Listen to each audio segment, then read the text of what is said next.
Hey everyone, I'm back with another project share, and this is another page. Actually, it's 2 pages in my Dianna Marcum recipe book. I call it that because all of her recipe stamps are in this book, and I don't plan on putting other recipe stamps in here.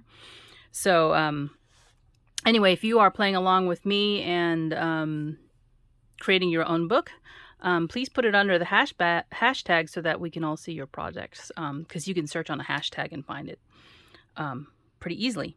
So let me show you what I used for my pages, and then I'll show you my projects. So again, I'm using Doodlebug's paper lines for my recipe book just because they had so many cute papers and they were very much appropriately themed. So I use this Made with Love for my new section for spreads.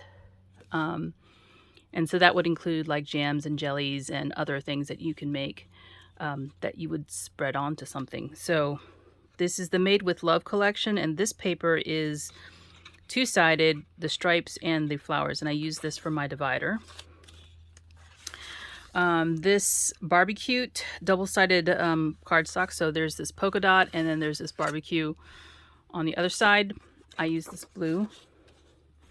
This Petite Prince blue jean dot stripe. You can see what it looks like. There's a stripe and dots on the other side. So that's what I used for the paper, I believe. I don't think I used any other paper in that.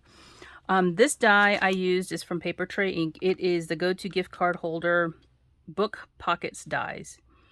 So you actually get different pockets here. I used the big one for what I needed.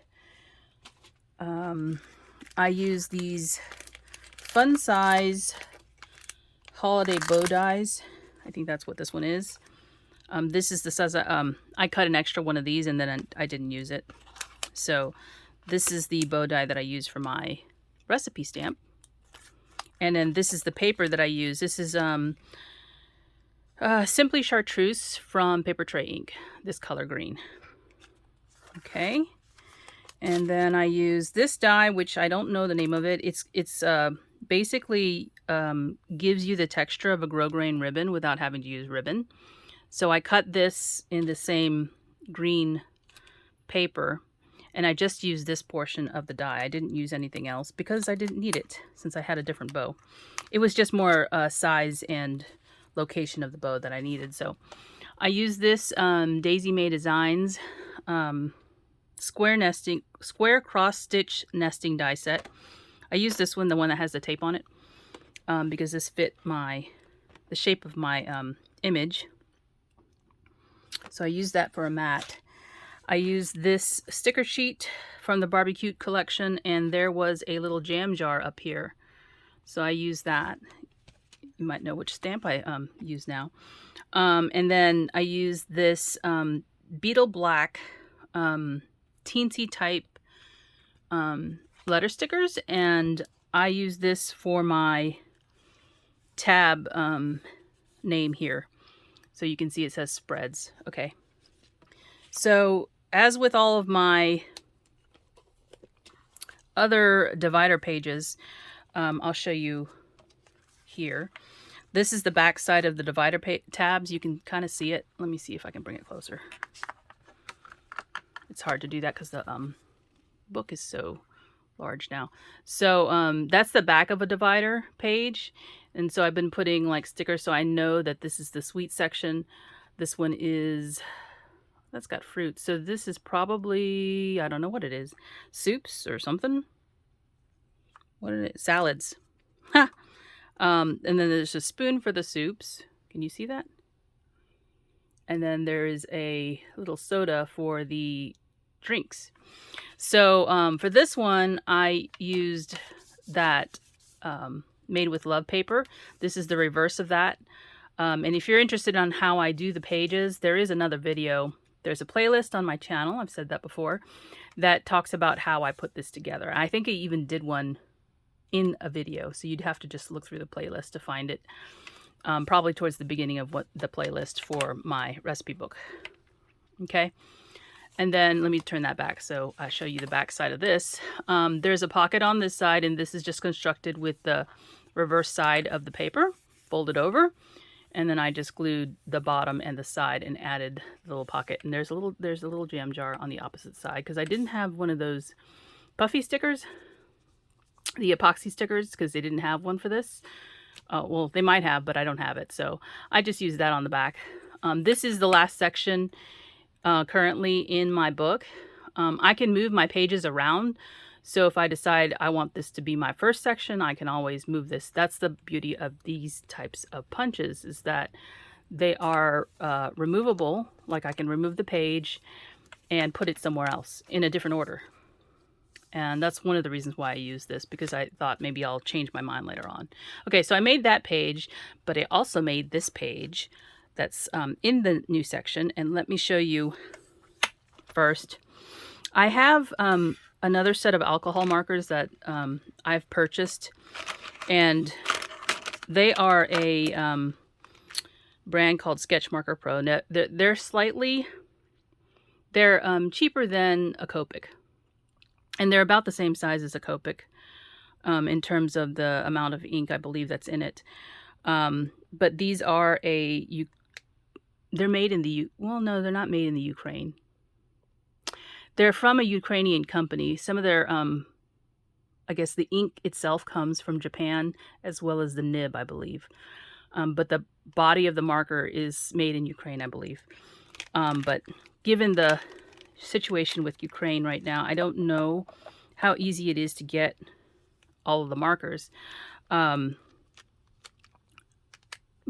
But Ellen Hudson is where I purchased from when she had a sale. Okay, so I use these colors in the Sketch Marker Pro line to do some coloring. And I was cleaning up my desk, and because I cleaned up my desk, I actually uncovered all the markers, because normally I have stuff sitting on top of it. So I decided I was going to try my best again to use these so I can become more practiced at using them, because there's something different about the pens, different about the markers than, say, a Copic. So I'm so used to coloring with a Copic that sometimes I forget that you have to adjust sometimes.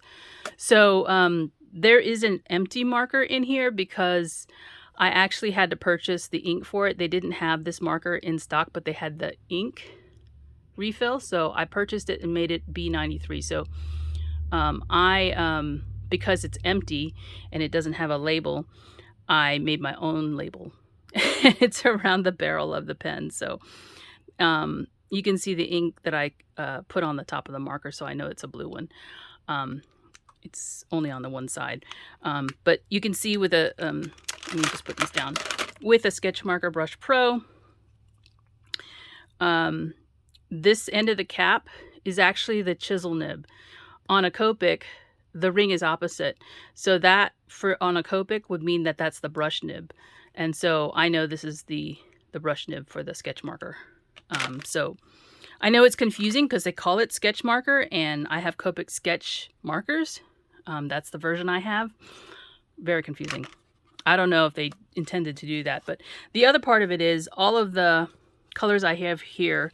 This is the color chart for sketch marker.